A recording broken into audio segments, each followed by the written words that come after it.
porque hoy día nos toca la lección 4. Hoy día nos toca la lección 4, y la lección 4 es el tabernáculo en el desierto. Por eso yo les decía que esta para nosotros es una lección que ya hay varios libros. Yo, en todo caso, acá tengo uno de los libros de Max Sender, que aquí está todo eso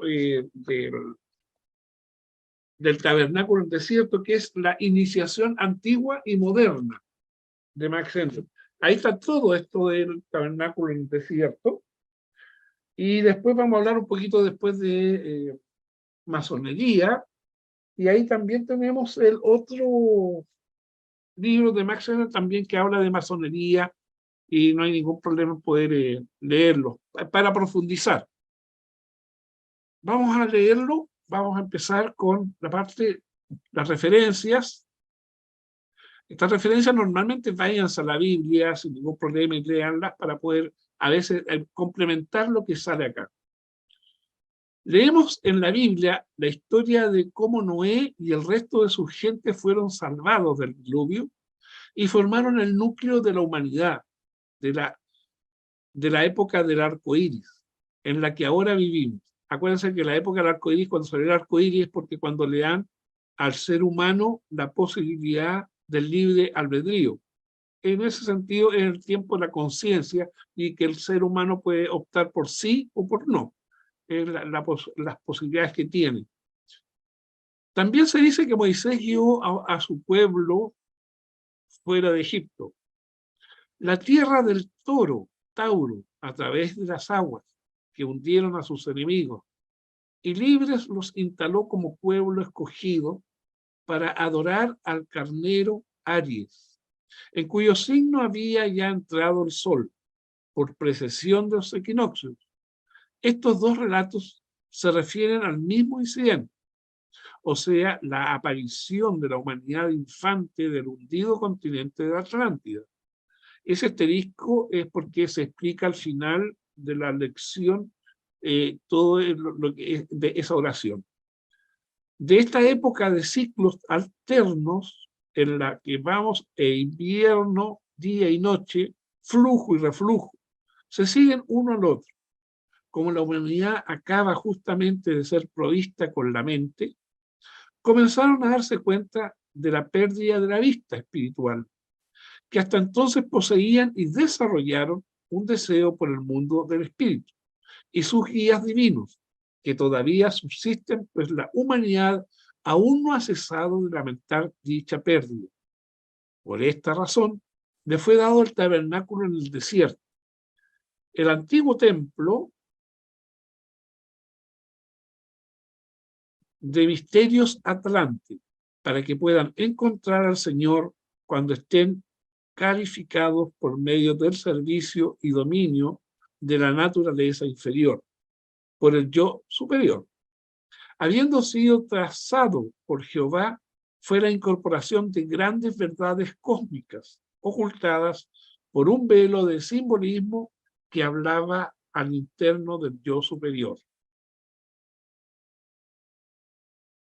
En primer lugar, hay que notar que este plan divino del tabernáculo fue dado a un pueblo escogido. Acuérdense que el pueblo escogido, habla Max Sender, que es el del pueblo judío, porque el pueblo judío justamente en esa época era uno de los pueblos que fundamentalmente tenía la astucia.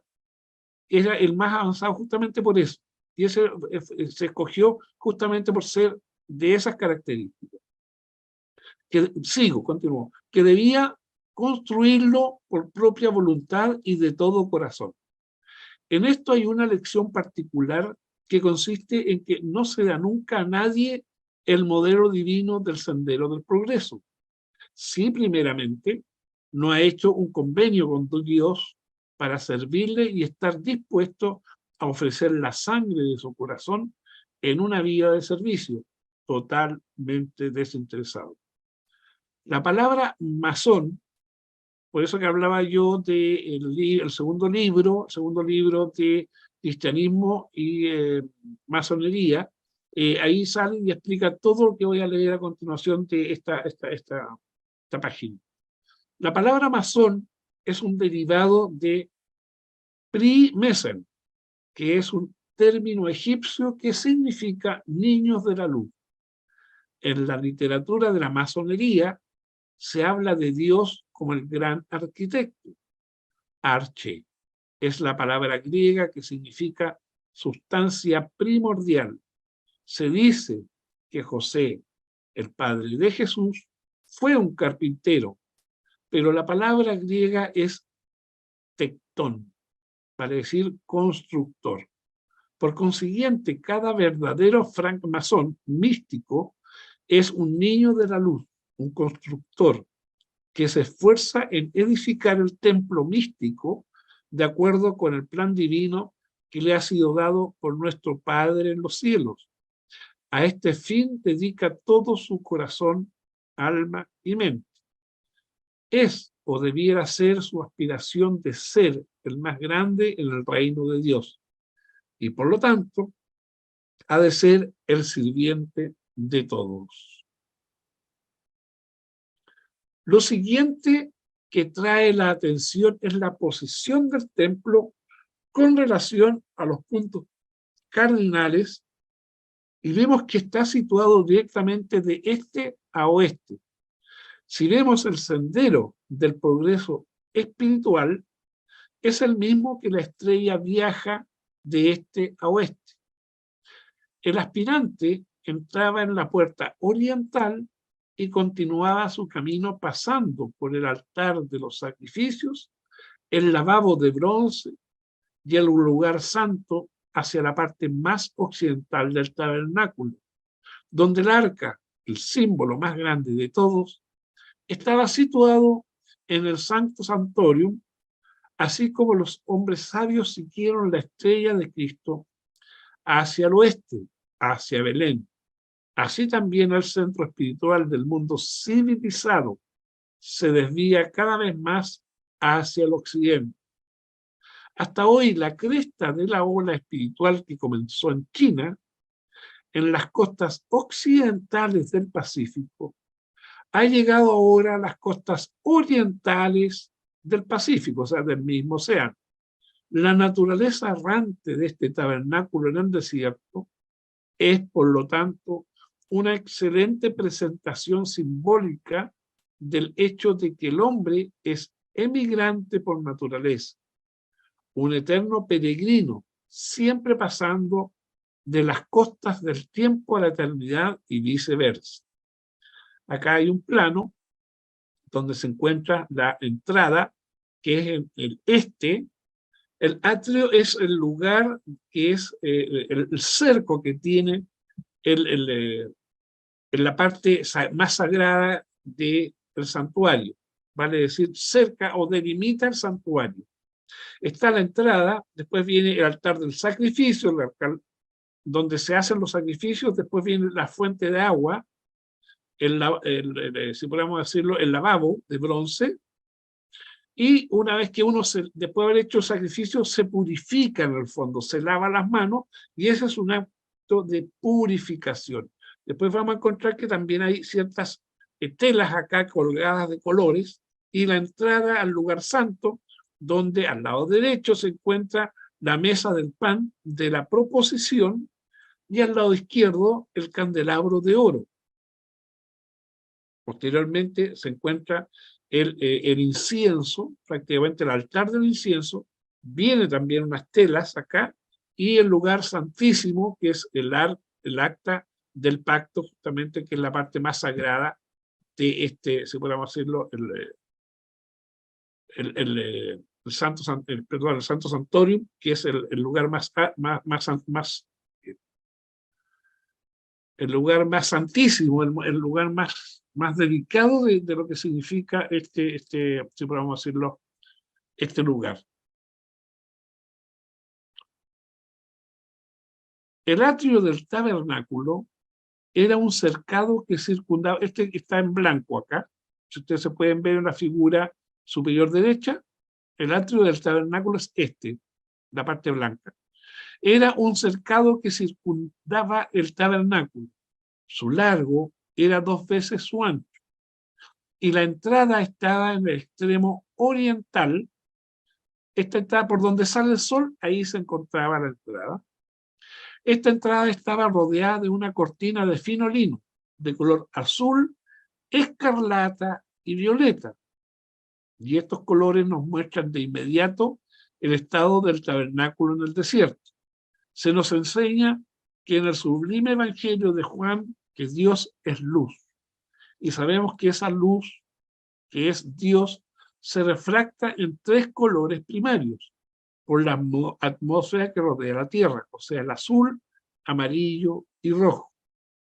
Es un hecho bien conocido para todo ocultista que el rayo del Padre es azul, el Hijo es amarillo y el Espíritu Santo es rojo. Solamente el rayo más poderoso y el de mayor espiritualidad puede aspirar a penetrar el asiento de la conciencia de la oleada de vida incorporada en nuestro reino mineral. Y por lo tanto, encontramos alrededor de las cordilleras, de las montañas, el rayo azul del Padre, como una bruma que se mantiene suspendida por encima de los cañones y quebradas.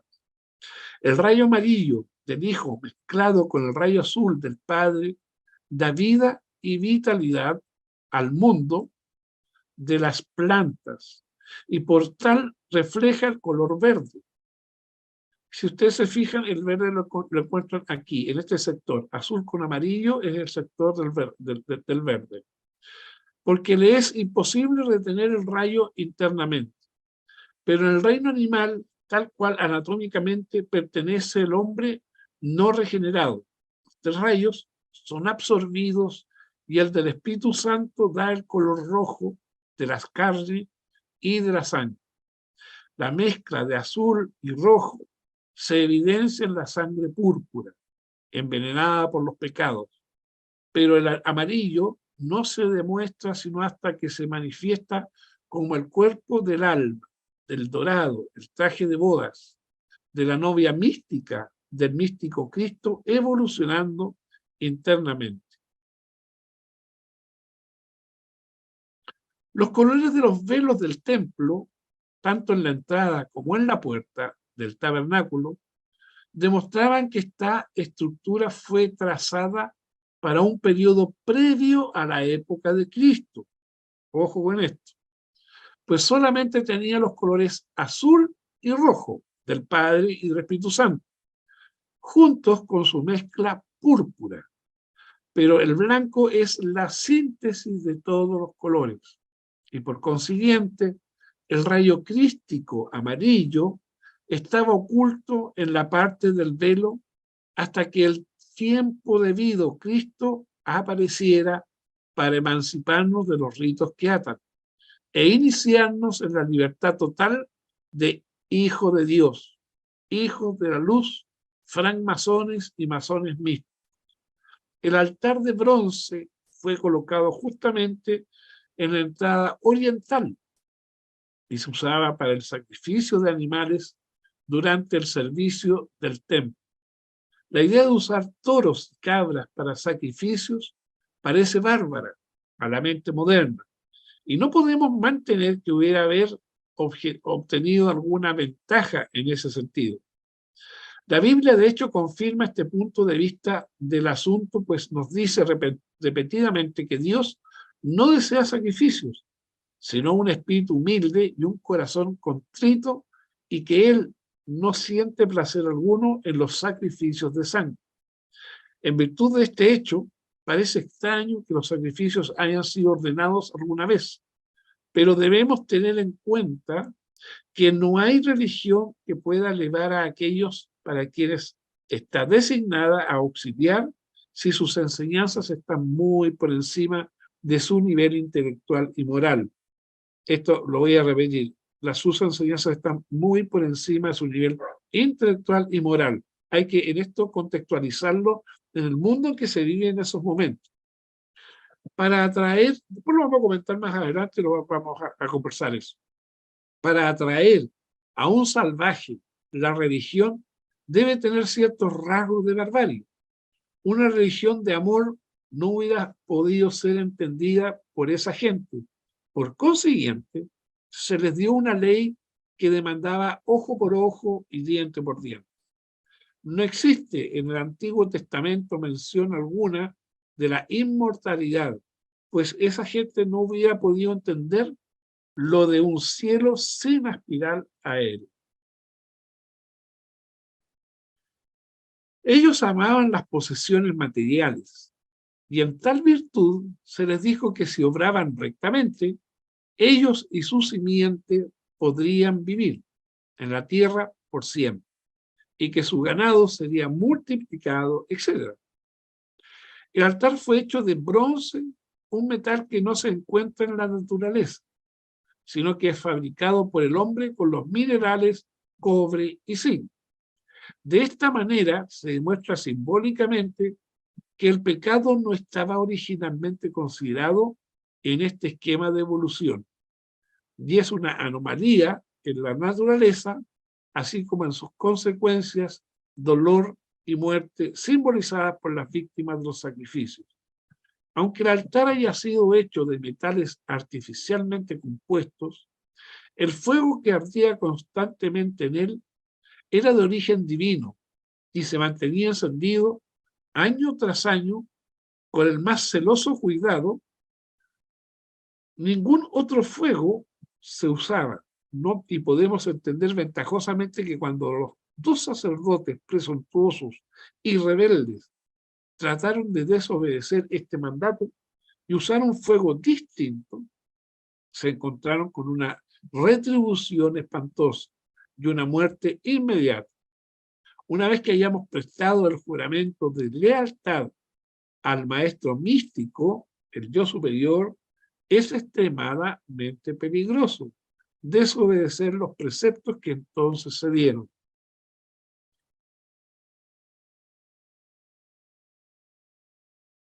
Se nos dice por el apóstol Pablo que el tabernáculo en el desierto es una sombra de cosas más grandes por venir.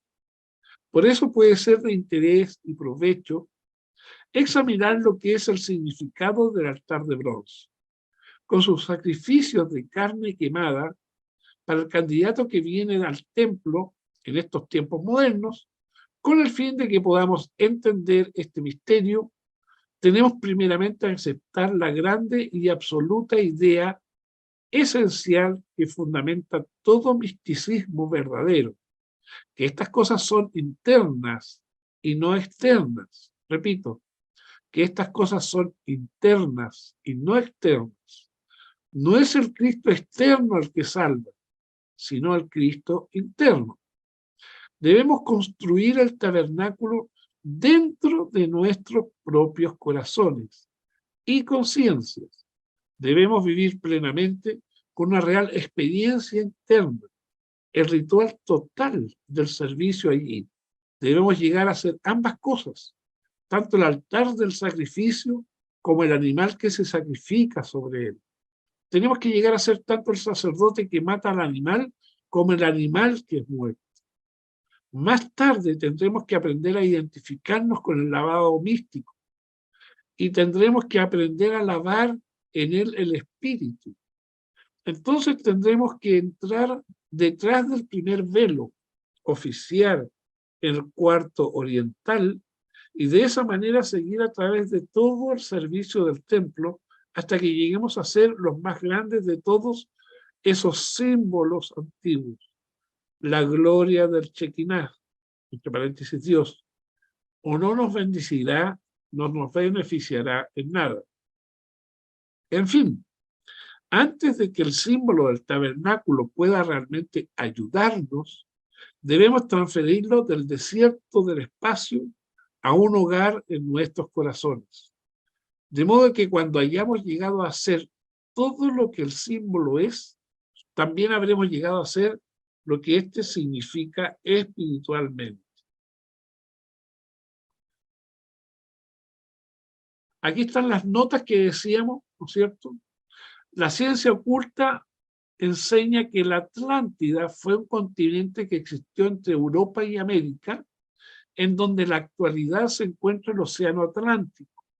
Conforme las densas neblinas de la Atlántida se condensaban más y más, La aumentada cantidad de agua gradualmente inundaba el continente, destruyendo la mayor parte de la población y las evidencias de su civilización.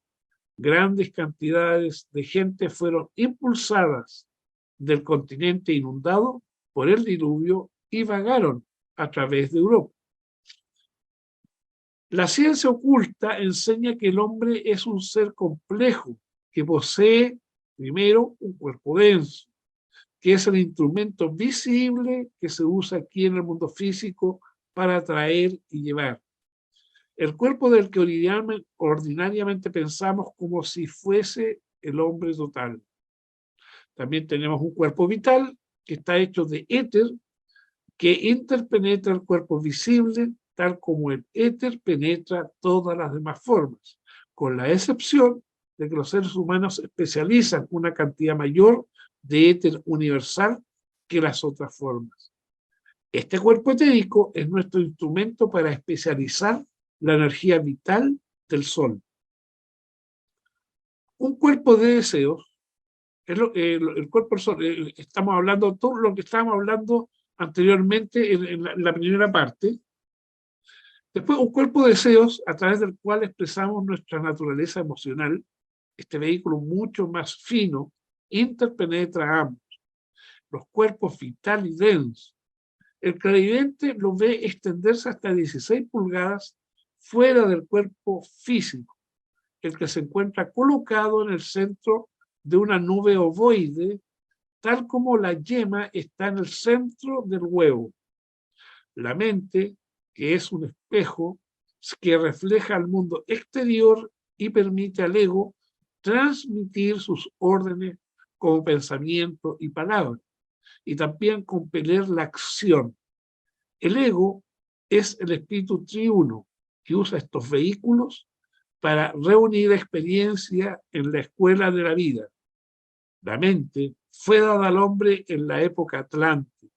Aunque la razón lo haya beneficiado en muchas maneras, lo privó de la visión del alma, de las cosas que anteriormente se hablaban y la obtención del intelecto que ahora es la posesión más preciada del hombre. Fue en su comienzo mirado con tristeza por los atlantes, quienes lamentaron la pérdida de la vista y poder espiritual que marcó la adquisición de la mente. Los dos éteres superiores del cuerpo vital, el luminoso y el reflector, estos se obtienen viviendo una vida de servicio amoroso, altruista y desinteresado a los demás. Señores, colorín colorado, eso es lo que dice la lección de Max Sender, así que por favor, los que tengan dudas y preguntas que comenten, conversen, porque conversemos esto realmente es de muchos libros, muchos ya tienen antecedentes, lo que estamos hablando no es primera vez que lo conversamos, incluso más, se dio la mano este tema con la clase que dio Rodrigo, pero como anillo al dedo. Así que, si alguien tiene alguna duda, consulta. Lo más importante que rescatamos aquí son las últimas palabras, por eso las puse. El mismo, si podemos decirlo, o sea, ¿cómo poder decirlo? Lo que está externo debemos llevarlo a lo interno. Esa es la palabra correcta. Lo que es, todo lo que está externamente debe llevarse a la parte interna.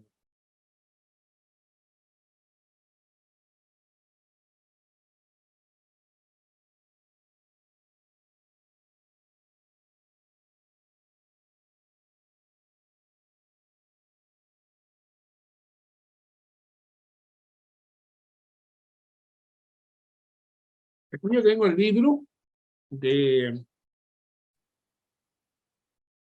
Max Sender, que es Iniciación Antigua y Moderna.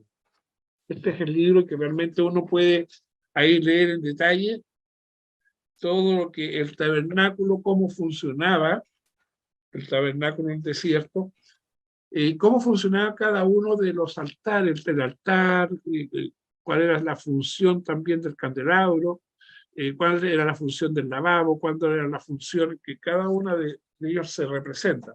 Y en el fondo representan prácticamente el cuerpo.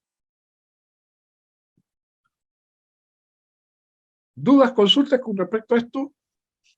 Justo te iba a preguntar si el tabernáculo era simbólico del cuerpo humano, del Sí, templo. sí, así es. Ya, ok, gracias. Yadira, sí. Me dio un poquito de duda ahí cuando dicen que la puerta de entrada da al oriente. Al oriente, donde sale el sol. La puerta de entrada está siempre donde sale el sol. O sea que el sol le da de frente al amanecer a la puerta de entrada. Al este, Ya, sí, al este. Ok, ya, claro. ahora sí. Su ubicación siempre es, la entrada es al este y el Santo Santorum es al oeste. Sí, sí, Y por eso inclusive, que Imagen, claro, hace una analogía con respecto a eso y dice justamente que ese es el avance de las corrientes espirituales de este a oeste. Por eso que partió en China y llegó ahora a la parte del Pacífico, pero al otro lado del Pacífico, vale decir, a la parte oriental del Pacífico. no, Salió de la parte oriental. sí, inclusive muchas catedrales en Europa y todo están construidas de tal forma que a la puerta de entrada le dé el sol por el. Fíjate que en la de Notre Dame, por ejemplo, está diseñada así. Es que hay mucho, a ver si podemos decirlo, hay muchas cosas que tú puedes rescatar en las iglesias que realmente son todas místicas. Sí, que son místicas. Todas místicas. Siempre fíjate en la cantidad de espejos que hay, o las ventanas, cuántas redonderas tienen, etc. Y vas a encontrar que siempre son números místicos. Siempre está el 7, siempre está el 12, porque normalmente representan algo. Y normalmente los ingenieros y los constructores, la mayoría son masones. Entonces, evidentemente, están entregando permanentemente símbolos en las iglesias, justamente por eso. Gracias. Oriana, por favor. Y sabe que quisiera compartir una experiencia. Curiosamente, en muchos países, en muchos lugares, la puerta de entrada de los lugares más místicos está hacia el este.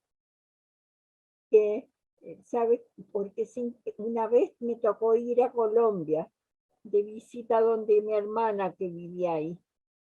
Y resulta que entré a una maloca que se llama, como ruca aquí de los mapuches, y tenía su puerta de entrada principal hacia el este, y por ella solo entraba el jefe, no entraba la persona común.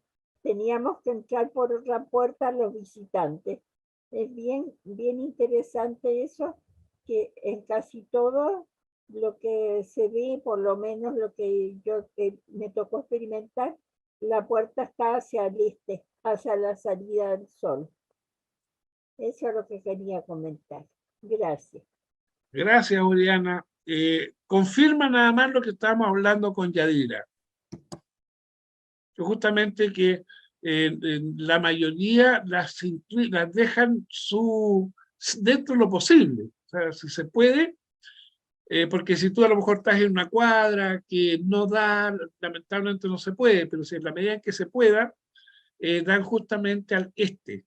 Las puertas de entrada son todas al este, por las corrientes, si pudiéramos decirlo, lo que hablábamos con Yadira, justamente. Ese es cierto, Oriana, en ese sentido.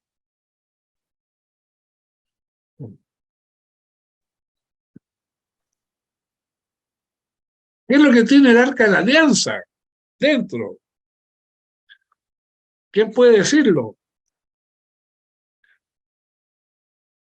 Bueno, me encantaría que explicaran lo del candelabro, el significado del candelabro, que sé que lo leí una vez y es muy bonito, pero la verdad que no recuerdo bien si es posible.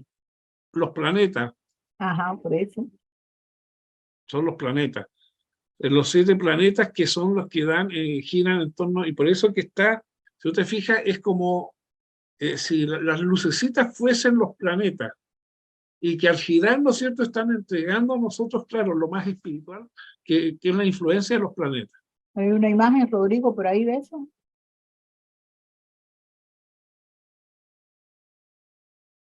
¿Yo? ¿No tienes una imagen por ahí del candelabro con los planetas, que el simbolismo que tiene? Sí.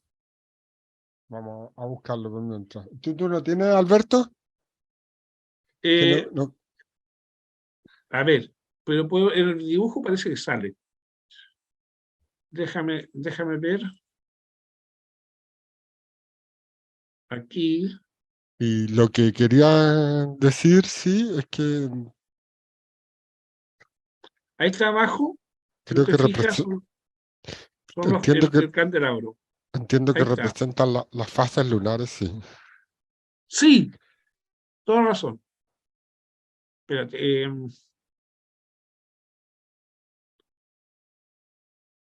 Acá está.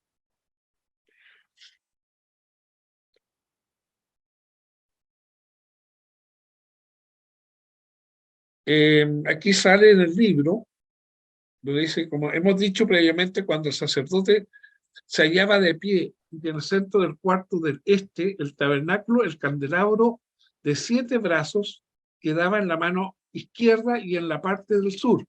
Esto simboliza el hecho de que los 7 dadores de luz o planetas que transan su danza mística alrededor de la órbita central, el Sol, recorren una estrecha faja que comprende 8 grados a cada lado del sendero del Sol, la cual se llama el zodíaco. Dios es luz y los 7 espíritus ante el trono son los ministros de Dios.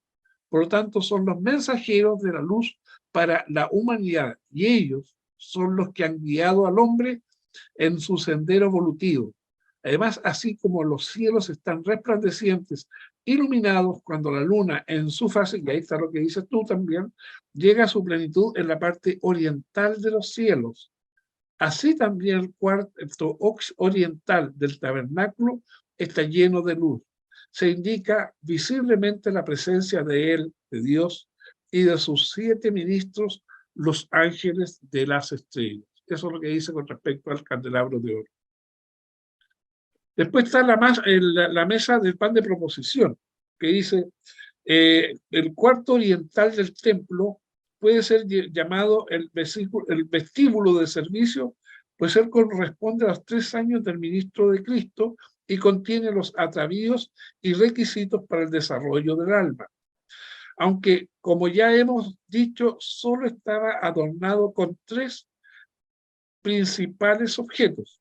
Entre ellos, descuella la mesa de los panes de proposición, sobre el cual, como ya sabemos, se ponían 2 pilas o montones de hogazas de pan sin levadura, cada uno de los cuales contenía 7 hogazas, de nuevo un número místico, y sobre estos panes se ponía un poco de incienso. El aspirante que llegaba a la puerta del templo, pobre, desnudo y ciego, era llevado pues a la luz del candelabro de 7 brazos, adquiriendo un cierto grado de conocimiento cósmico, el cual le era preciso emplearlo en servicio de sus semejantes, y a la mesa del pan representaba esto en símbolo. El grano del cual se había elaborado aquel pan había sido dado en un principio por Dios, pero después fue plantado por el hombre, quien previamente había arado y preparado el terreno en el cual había de sembrarse. Después de plantarlo, hubo también que cultivarlo y regarlo. Y cuando el grano hubo dado su fruto con arreglo a la naturaleza del suelo en el que crecía y el cuidado que se había tenido en su crecimiento, tuvo que ser segado, trillado, molido y purificado. Después los antiguos sirvientes de Dios tenían que llevarlo al templo, donde era colocado ante la presencia del Señor como pan para demostrar que los hombres habían efectuado su tarea y rendido el servicio necesario. Los granos de trigo dados por Dios, contenidos en los 12 panes, representaban las oportunidades para el desarrollo del alma que Dios nos ha dado, que nos vienen a todos y a cada uno por medio de los 12 departamentos de la vida representados por las 12 casas del horóscopo, y están bajo el dominio de las 12 jerarquías divinas conocidas como signos del zodíaco. Pero es en la incumbencia y obligación del masón místico y genuino y auténtico constructor del templo el aprovechar tales oportunidades, cultivar y nutrirlas o fomentarlas, de modo que pueda extraer de ellas el pan de vida que nutre, alimenta el alma. Después nos vemos con el altar de incienso. El altar de incienso, según dijimos en la descripción general del tabernáculo, y a su mobiliario se ofrecía continuamente incienso ante el Señor. Y el sacerdote que estaba ante el altar oficiando se hallaba en aquel momento en posición tal que miraba hacia la silla de la misericordia por encima del arca, si bien le era imposible verla debido al impedírselo el segundo velo, el cual se hallaba interpuesto entre el primero y el segundo departamento del tabernáculo, llamados respectivamente lugar santo y el santo de los santos, o el santo santorio. También hemos visto al tratar el pan de proposición en el incienso, simboliza el extracto, el aroma del servicio que hemos rendido por arreglo a las ocasiones que se nos han presentado y a las oportunidades que hemos tenido. Y al igual que el animal inmolado sobre el altar de bronce representa nuestras faltas y errores cometidos durante el día, así el incienso quemado sobre el altar de oro es un dulce aroma para el Señor, representa las acciones virtuosas de nuestras vidas. Y fundamentalmente en el altar del incienso es cuando uno llega al entregarle a Dios algo que es mucho más sutil que cosas físicas. Por eso que se representa con incienso. Y después tenemos el lugar santo santorum, que representa es largo, esto sí es largo.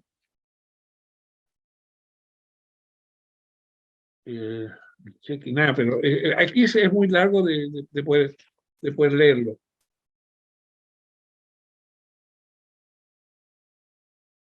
Está, bueno, dentro del arca está, lo que recuerdo de este momento es el pote de oro, que es donde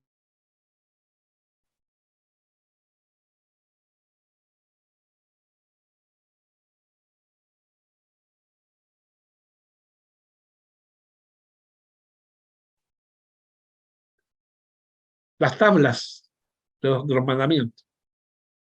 Las tres cosas es lo que trae. Estoy buscando justamente la florida vara de Aarón. No la tengo aquí en este momento. Pero lo que digo es cierto.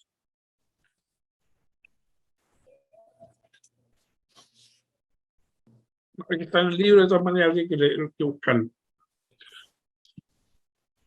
En el lugar santísimo no podía entrar cualquier persona. Solamente el sacerdote podía entrar. Y tenían cierto, si podemos decirlo, un cierto proceso. El sacerdote para poder entrar, no cualquier día podía entrar, había un día en que él no podía entrar, y además que usaba una coraza acá adelante. Fundamentalmente se decía que era por los efectos de radiación. Desconozco toda esa parte, pero solamente él podía entrar y él podía tener esa conexión por vibración. Yo digo que fundamentalmente esa la que se necesitaba para poder entrar al Arca de la Alianza. ¿Me permites, Alberto? Por supuesto, Diana. Yo quería hacer una asociación. ¿Ya? Resulta que casi todos los lugares, como hice delante, sagrado, todo lo que hay en ello es un simbolismo. Si pensamos en las iglesias católicas, donde se coloca el sacerdote en una iglesia católica es debajo de una cúpula La cúpula arriba de su cabeza es como el cerebro, o sea, simbolizando la pineal. Y él está colocado bajo ese centro luminoso. El altar también está ubicado en una posición adecuada que quede bajo ese centro de sol. Entonces, cada cosa que hay es un simbolismo. Y tanto así que las iglesias antiguas, para cuando uno quiera aprender un poco más y viaje, no hay nada más interesante que ir a ver las iglesias de los lugares, porque todas tienen marcado simbolismo en el altar, en el suelo, etcétera. ¿Para qué me voy a alargar tanto? Pero aquí mismo donde nosotros vivimos en Buin, hay una iglesia que tiene hasta las runas marcadas en el suelo. Entonces, tiene los períodos, un león, y los períodos de la tierra, un pez, etcétera, en un monumento afuera. Entonces, todo es simbólico para el que tenga ojos y oídos, se dice. Esa es la realidad. Para saber un poco más de religiones hay que ir a las iglesias, a los lugares donde uno vaya y mirar los simbolismos. Es lo más interesante. Eso, muchas gracias. Gracias, Oriana. Lo que normalmente podemos encontrar acá, que se habla del cuerpo, fundamentalmente del cuerpo.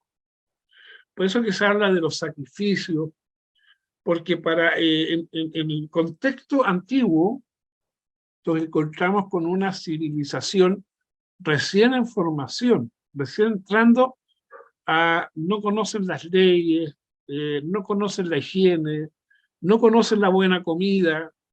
Entonces tiene que haber un Dios que para ser reconocido, dice Max Hendel, y para que sea respetado, tiene que ser violento.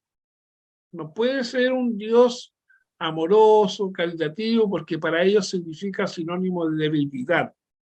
Por lo tanto, en el contexto de esa época, donde matar daba lo mismo que vivir, y que aquel que era el padre de familia tenía derecho sobre sus hijos, y perfectamente podía matar a un hijo sin ningún problema. De hecho, se ofrecieron sacrificios, y se ofrecieron sacrificios a su hijo sin ningún problema, y eso era bienvenido, era bien visto. Y no solamente en esa época, estamos hablando cuando en la misma Biblia habla, ¿no es cierto?, de un importante hombre que le dicen que tiene que ofrecer el sacrificio a su hijo. Y va a hacer ese sacrificio y viene un ángel, lo para y lo detiene y no hace ese sacrificio. Bueno, lo mismo sucede aquí en el altiplano. Antiguamente, estamos hablando de los Andes, donde se han visto estos niñitos que estaban arriba y que estaban puestos para el sacrificio. También vamos a los mayas en México y nos encontramos que en los templos sagrados también se hacían sacrificios, porque se veía que para hacia los dioses era bueno eso. Los dioses nunca, ni Dios tampoco pretendía eso, pero ese es el Dios que tenemos en esos momentos, y esa es la gente con que vamos a trabajar, y esa es la gente con que se va a espiritualizar. Por eso que era importante que se manejara a la gente quitándole los bienes. ¿Qué era lo mejor para ellos? No era un ser humano. La vida valía nada, pero vaya a quitarle un cordero, vaya a quitarle una vaca. Evidentemente que eso sí les dolía.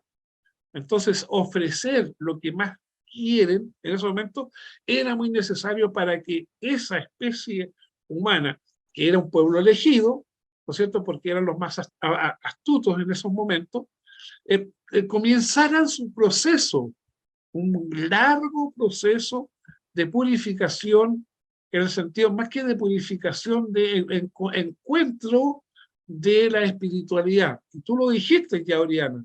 Dijiste ya, ¿no es cierto?, que el cuerpo etérico atiende por repetición.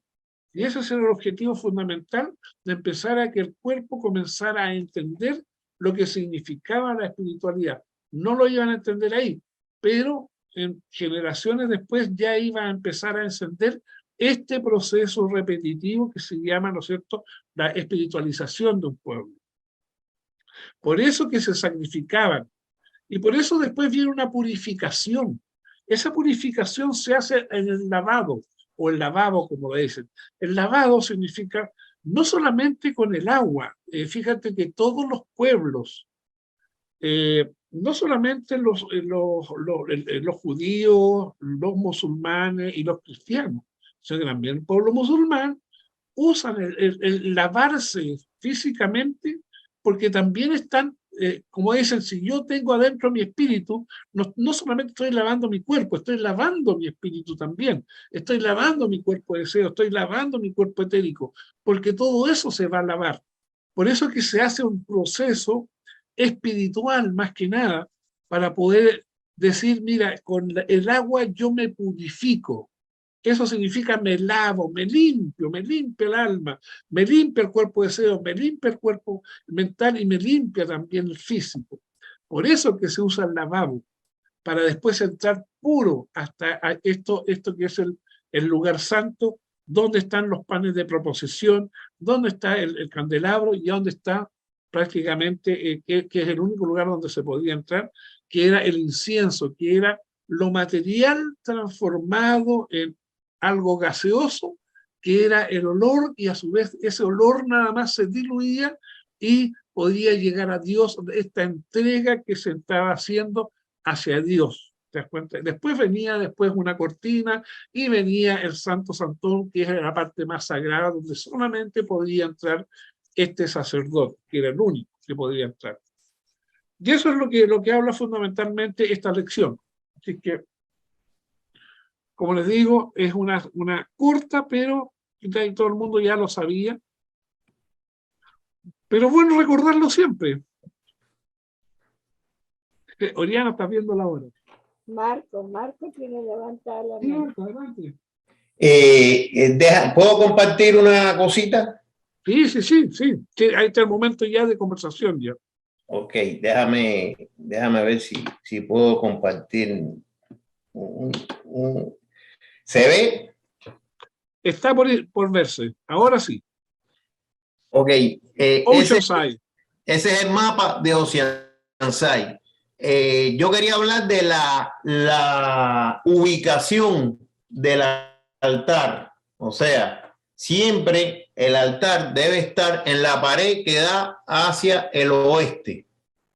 Fíjense en Oceanside que aquí arriba, no sé si ven la flecha, están los signos cardinales. Fíjense que el oeste está para acá. El templo de los probacionistas, la entrada principal es por acá. Y el altar, o sea, donde está el símbolo, queda en la pared de lo que da para el oeste. ¿Lo ven?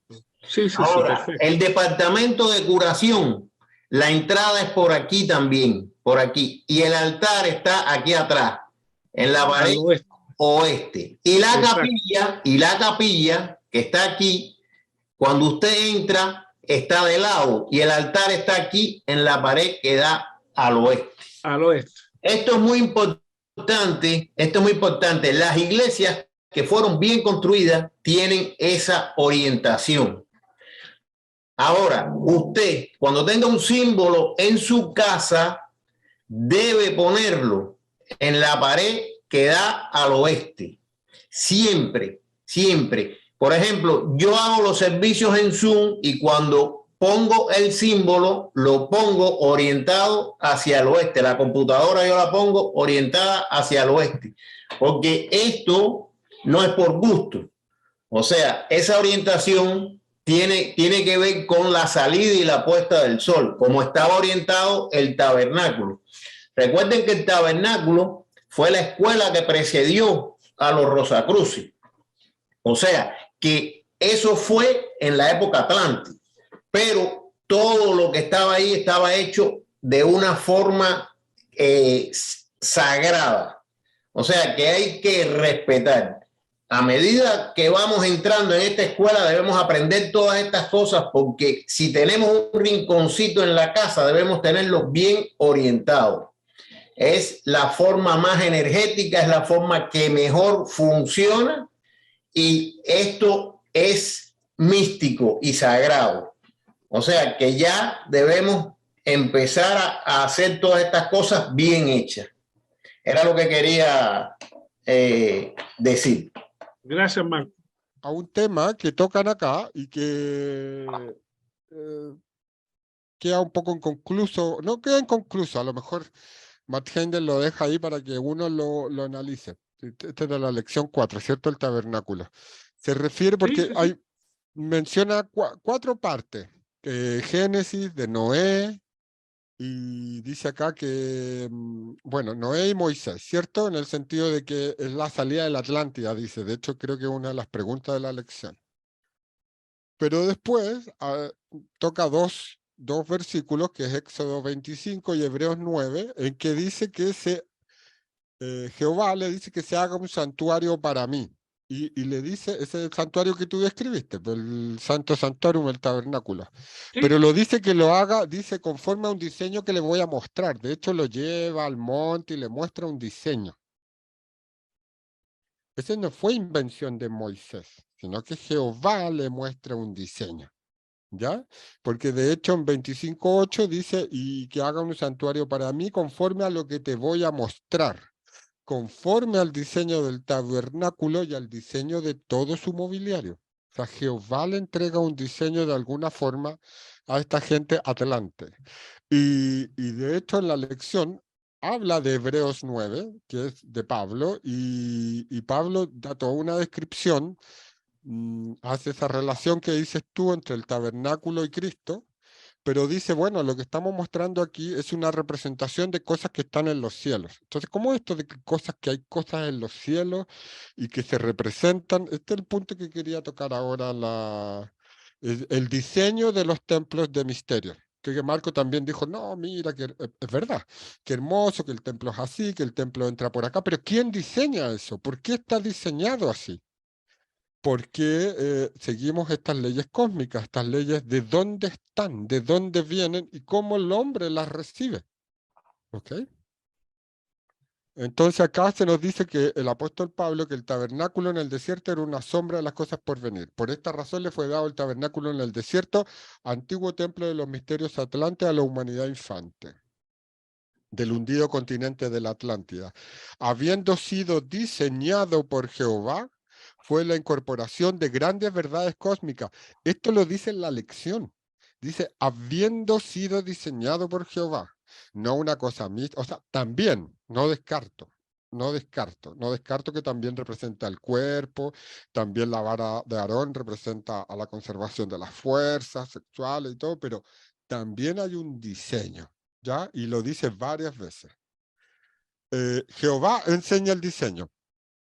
El tabernáculo no se podía construir de una manera cualquiera. En el libro de Éxodos, Dios le dice a Moisés cómo construirlo. Con medidas, con metros, con centímetros, con colores, con todo. No es un cuento místico, ¿me entiendes? No es una fábula.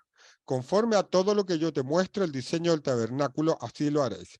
Constrúyelo de esta manera, sigue el diseño que yo te muestro y hazlo conforme al diseño que te he mostrado, ¿cierto? Y siempre le advierte en Éxodos, en 25:40, y en Hebreos también dice que tenía que hacer conforme al diseño. Entonces ahí está lo que tú habías descrito, el diseño, un diseño complejo. Obviamente que esta es una representación actual, pero sale ahí descrito un diseño complejo, cómo se iban a sentar las tribus alrededor ¿cómo se llama? Del tabernáculo, y ya la otra vez vimos que cada tribu tiene un aspecto zodiacal. Entonces probablemente si alguien estudia esto va a encontrar que efectivamente representa un zodiaco puesto de acuerdo a la época que había en ese tiempo en los cielos. Así funcionaba el campamento completo.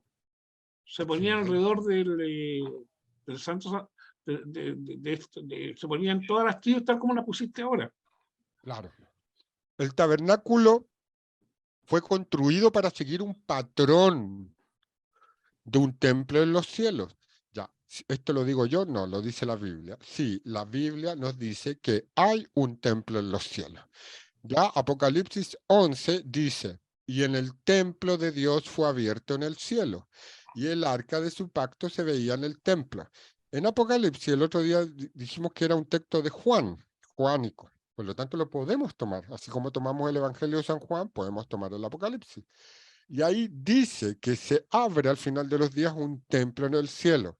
Ojo, no lo dice una vez, no busqué un versículo rebuscado, no, está lleno.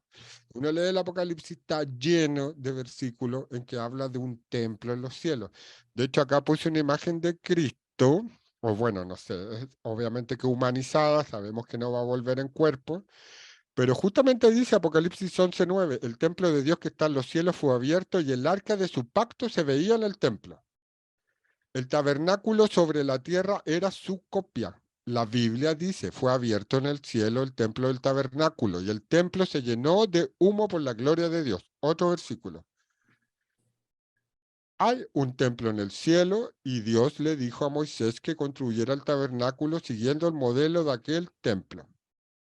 ¿Cómo pueden, y aquí viene la pregunta, cómo pueden las jerarquías entregarnos un patrón de algo que está en los cielos? Y es más, ¿cómo lo pueden entregar a una civilización atlante que no tenía mente y que tenía que construir? Estamos hablando de metros, de codos y de todo. Bueno, no los voy a aburrir en esta parte porque todos lo conocen, pero solamente para mostrarle quizás a los que estamos empezando, que hay 7 épocas, ¿cierto?, en esta revolución y que estamos hablando de esta época atlante, ¿cierto? Y justamente aquí en el punto 5 de esta época atlante, estas son las 7 épocas de esta vuelta que está como en amarillo acá, en la que estamos actualmente, y va a terminar con el reino de Dios, y lo que estamos hablando es que está marcado acá la época atlante, ¿cierto? Con distintas razas, y principalmente nos estamos fijando en esta raza semita. A ese es el que Jehová le tiene que poner el diseño del templo. ¿Cómo? A ver, veamos. También al comienzo de la evolución estaba la época atlante, ya habían pasado las 3 primeras etapas, y también había una época, el Atlante, había una época, la mitad anterior llamada mitad marciana, y había comenzado la mitad mercurial, ¿cierto? A grandes rasgos, se dice que durante las primeras 3,5 revoluciones del periodo terrestre, la influencia de Marte había sido prominente para excitar a la humanidad a la acción. Pero a mediados de la época Atlante, la época que estamos hablando, cuando fue dada a la mente, la evolución y la epigénesis están llevándonos gradualmente hacia Dios. Todo es gradual, esto lo dice la pregunta 122, tomo 2. ¿Ya? Y, bueno, es algo que más o menos conocemos.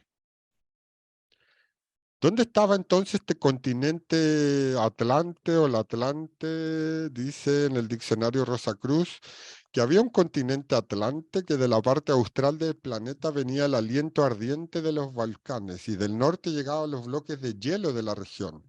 El continente Atlante era el punto donde se juntaban esas dos corrientes y por consiguiente su atmósfera estaba siempre sobrecargada de una neblina espesa y pesada. Estamos hablando del continente Atlante, diferenciemos de la época Atlante, de los Atlantes y del continente Atlante. ¿Ya? Suenan parecidos, pero tienen su diferencia y efectivamente el diccionario Rosacruz, parte del concepto, nos dice que había un continente Atlante donde llegaban vientos volcánicos del norte y se fundían con la atmósfera fría del sur y entonces por eso había tanta neblina. No hablaba de que toda la Tierra estaba en neblina, pero bueno, este no es el punto de discusión. El punto es que la época Atlante, por eso para diferenciarlo un poquito del continente Atlante, ya lo vimos, la época posterior a la Lemuria. Era un clarividente involuntario, tú lo mencionaste, lo menciona la lección, y la falta de conexión entre el cuerpo denso y el cuerpo vital era lo que producía ese fenómeno. El hombre se guiaba por su percepción interna más que por su visión externa. Tenía entonces el hombre cabeza, pero casi nada de frente comparado con nuestra humanidad.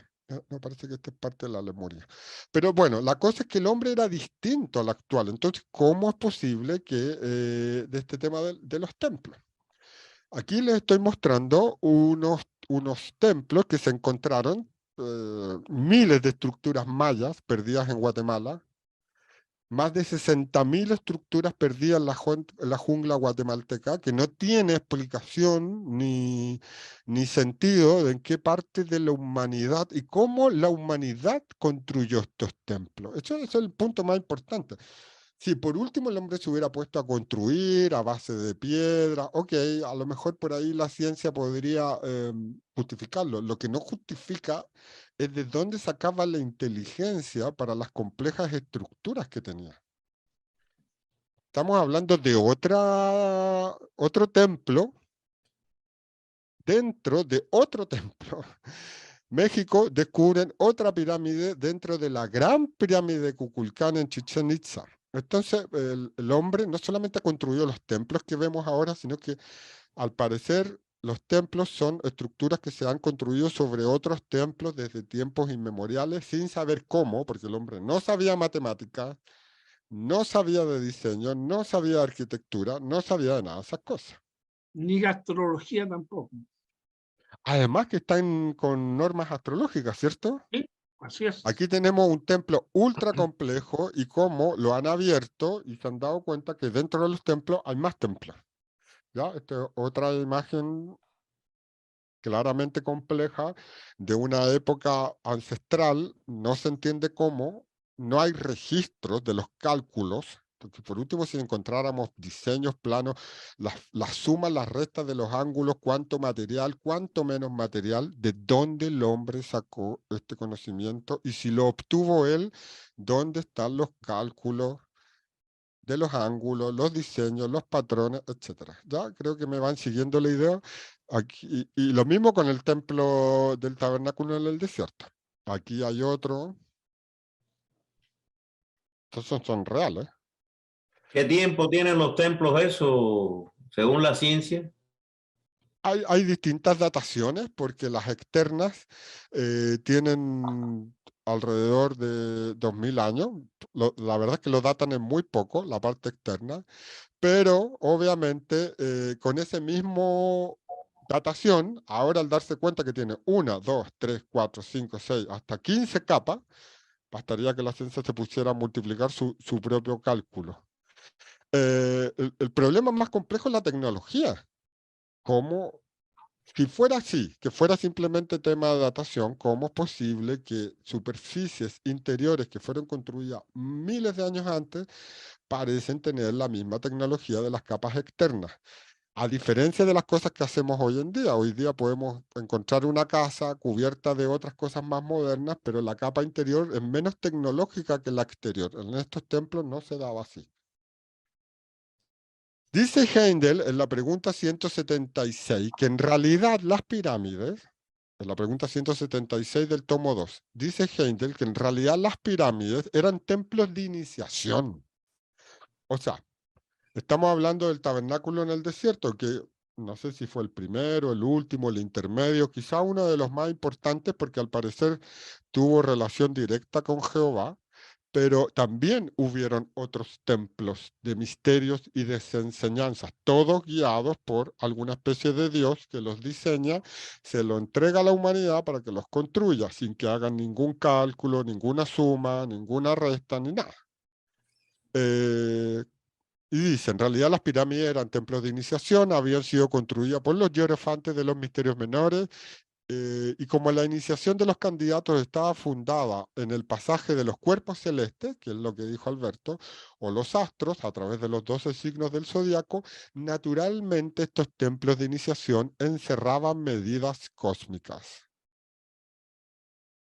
En Camboya, en Guatemala, en todo el planeta. La Gran Pirámide de Egipto, de Giza, es una de las construcciones más antiguas de la Tierra. Esto lo dice Cristianismo Rosacruz, capítulo 9. Heindel data no sé si data, porque esto está en Cristianismo Rosacruz, capítulo 9, le da una fecha que probablemente tiene 250.000 años y se empleaba como templo de iniciación en los misterios y era un lugar donde se guardaba un talismán. Eh, Em, sí, es cierto. Mucha gente le llama la atención por qué motivo, si hubiese sido la tumba de un rey o de un faraón, por qué motivo no hay dibujos y por qué motivo no habían adentro ningún, si podemos decirlo, no solamente dibujos, sino que con lo que se llevaba un faraón. Dicen que lo depredaron, pero no podían depredar, los dibujos no les interesaban. Sin embargo, todas las tumbas que hay de los faraones están hechas llenas de dibujos, etc. Por eso le llama la atención, no hay nada dentro de eso. llama mucho la atención y sobre todo llama de dónde viene el conocimiento, ¿sí? Este es el punto. La misma construcción de la pirámide, dice Händel, está basada en el programa de misterios y en la serie de iniciaciones. El ciclo de iniciaciones era una reproducción en miniatura de las grandes series de cambios cósmicos a lo que los astrónomos han dado el nombre de año sideral. Sí, Aunque nosotros creamos que estamos lejos de esto, la verdad es que nosotros en esta escuela preparatoria para la Escuela de Misterio también estudiamos lo mismo. En astrología estudiamos cuánto dura el año sideral, cuándo viene la era de Acuario, cuántos signos hay. sí. Hacemos lo mismo. Estamos Hasta haciendo los exactamente. mayas hacen lo mismo. A Estamos. ellos el año Sí. sideral está considerado la misma cifra, pero se le denomina un catún. Imagínate. ¿De dónde sacaron eso ellos? Los señores de Venus fueron los guías de la masa de nuestro pueblo. Eran seres inferiores de la evolución de Venus, los que aparecieron entre los hombres, y fueron reconocidos como mensajeros de los dioses. Una vez, Alberto en una clase explicó que la palabra mensajero significa ángel, ángel mensajero, entonces son los ángeles de los dioses. Para el bien de la humanidad se prestaron a guiarla, conducirla grado por grado. No hubo rebelión alguna contra su autoridad porque el hombre no había desarrollado aún voluntad independiente.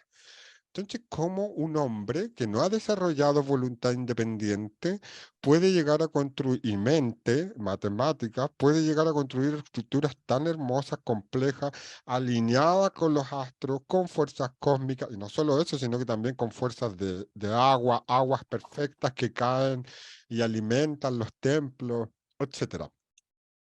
Bueno.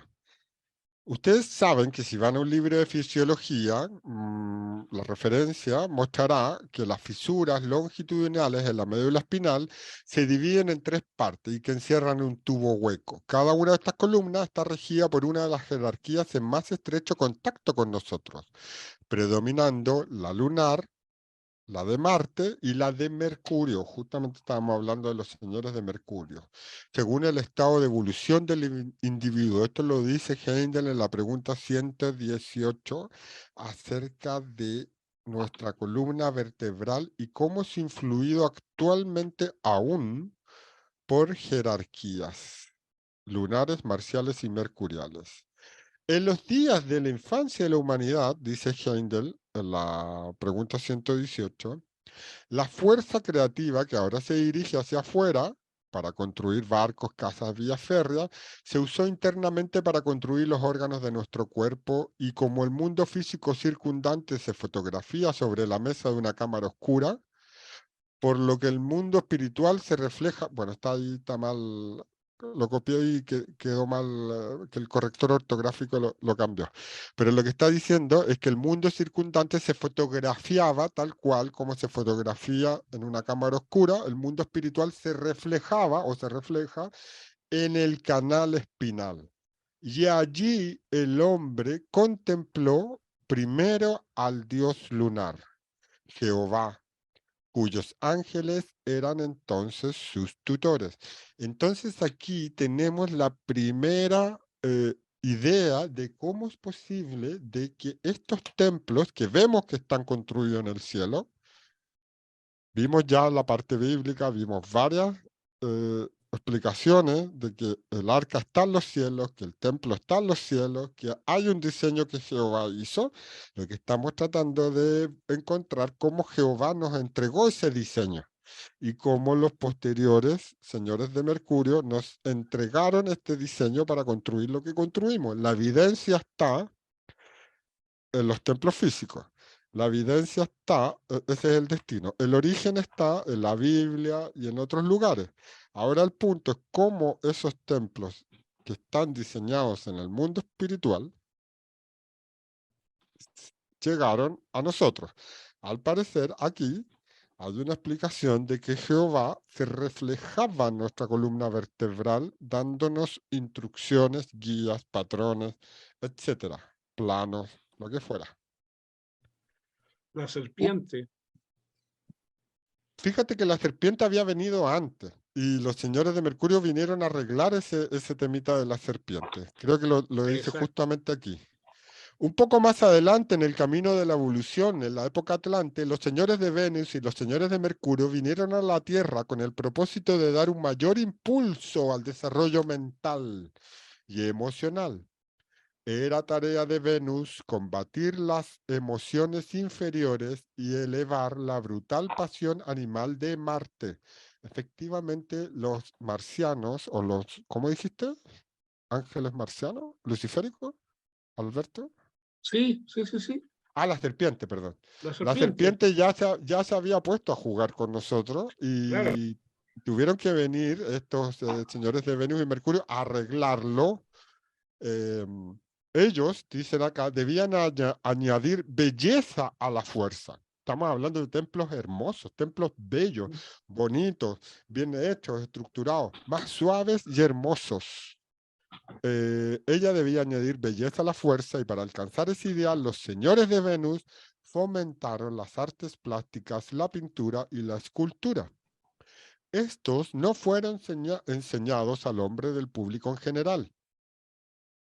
Los ideales que han de desarrollarse en una carrera siempre se enseñan primero a los más avanzados en un templo misterioso. Y en ese momento la iniciación no incluía instrucción espiritual como hoy, sino que consistía en educación en las artes. Esto lo dice en capítulo 2 de las estrellas. Entonces, ya claro, aquí ya nos explica definitivamente que los señores de Mercurio y los señores de Venus vinieron e influenciaron, igual que Jehová, en conjunto con Jehová y guiados por Jehová a través de nuestra médula espinal, porque todavía no teníamos, no nos podían pasar un plano, por lo menos a la gran parte de la humanidad. Quizás habían algunos avanzados que ya lo tenían, pero entonces ellos nos enseñaban artes, belleza y cosas hermosas, que hoy día hay construcciones a través de la médula espinal. Finalmente esto termina después, y porque también el ser humano entra en una especie de oscuridad, porque llegó un momento en que esto terminó. La Atlántida también terminó esa época, vino la comida de carne y vino, ¿cierto? Y la edad Atlante llegó a su fin y la humanidad dejó su hogar, donde había estado bajo la directa conducción de los divinos maestros. Y fue hecha una alianza dándoles carne y vino el desenfreno de la fuerza sexual de la época ariana, una época de muerte, destrucción. Y ahora estamos llegando al fin de esa edad, estamos buscando el reino de los cielos, la nueva Galilea, y nos estamos preparando. Esto es como para explicar por qué terminó esa época, por qué quedaron esos templos abandonados, y por qué hoy día leemos y estudiamos eso como un poco con nostalgia, y vemos esas construcciones tan hermosas. Yo había citado cosas de la Biblia. Bueno, obviamente que el panorama bíblico, la Biblia, habla de 3 cielos también, pero son distintos a nuestros cielos. ¿Ok? Eso es importante.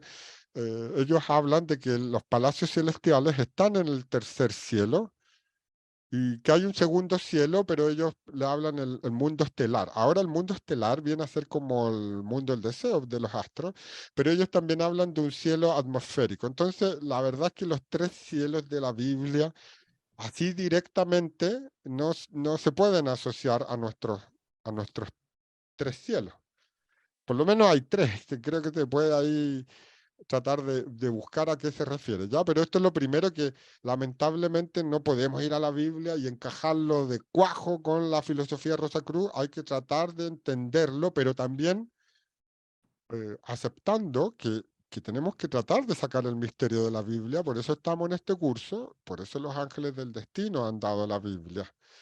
Y dentro de ese aspecto nos dice que hay templos construidos en los cielos, no solamente un versículo, aquí por lo menos puse 15 versículos donde habla de que desde su templo oyó mi voz. El Señor, clamé al Señor y abrió su templo. El cielo es mi trono. Se abrió y vi un tabernáculo. Vi un templo en los cielos. No está hablando poesía, quiero decir, ¿ya? Hay un monte, hay un querubín que cayó de un monte también. Bueno, y así podría seguir leyéndolos todos, porque habla de ángeles, habla de los cielos, pero también habla de templos en los cielos. Sin embargo, tenemos que entender que en la época Atlante el ser humano no tenía todos sus vehículos. Está Saturno, solar, lunar, terrestre, y hasta el momento de la época Atlante habíamos recibido el cuerpo denso, el cuerpo vital, el cuerpo deseo, pero todavía no teníamos completo el eslabón de la mente. Entonces, no tenemos cómo construir esos templos. Pero los templos están y el templo en los cielos están. En la revolución anterior lunar habíamos recibido el espíritu humano, el espíritu de vida y el espíritu divino, por lo menos los que no habían quedado rezagados tenían triple espíritu, perdón, triple cuerpo y triple espíritu. ¿Ya? Y entonces, si vamos al diagrama que justamente vimos hoy día, pero lo acortamos, nos damos cuenta que el reino humano en esa época tenía espíritu humano. Acabamos de ver que el espíritu humano se había completado en el periodo anterior. Entonces, si había algún tipo de cuerpo, de pensamiento, era lo que constituye el velo del espíritu humano. Pero no teníamos esta parte. Sí teníamos cuerpo de deseo y obviamente teníamos cuerpo físico con región etérica. Esta parte de la mente, el foco, no lo teníamos, por lo menos no para construir ese tipo de templos. Entonces se nos trunca este diagrama en esa época. ¿Qué quiero decir con que se nos trunca? No tenemos esta parte. Entonces, ¿cómo completamos aquí el esquema para que haya un operador, haya una película, que son estos templos que están en los cielos, y lleguen al mundo físico, porque los templos están. Y la Biblia nos dice que los cielos están. Entonces, están los templos en están los templos en los cielos. Con esto termino. Están los templos en los cielos. Están, amigos, créanme que están. Y están los templos físicos. ¿Cómo llega esto? Bueno, lo que yo propongo es que tiene que haber ocurrido una especie de transmisión directa desde estos diseños claros, hablan de metros, codos, puntos, colores, hazlo así, ponlo así, para el que apunta a tal lado. Eso no es poesía. Tuvo que haberse transmitido directamente, saltándose el raciocinio humano, directamente a nuestra médula espinal, que controla nuestra voluntad y de esta forma guiarnos e incentivarnos exactamente cada centímetro, cada corte, cada estructura, cada de todo. Esto es lo que quería yo plantearles, comentarles y de que estaba un poco analizando este punto de cómo estos templos llegaron a la realidad.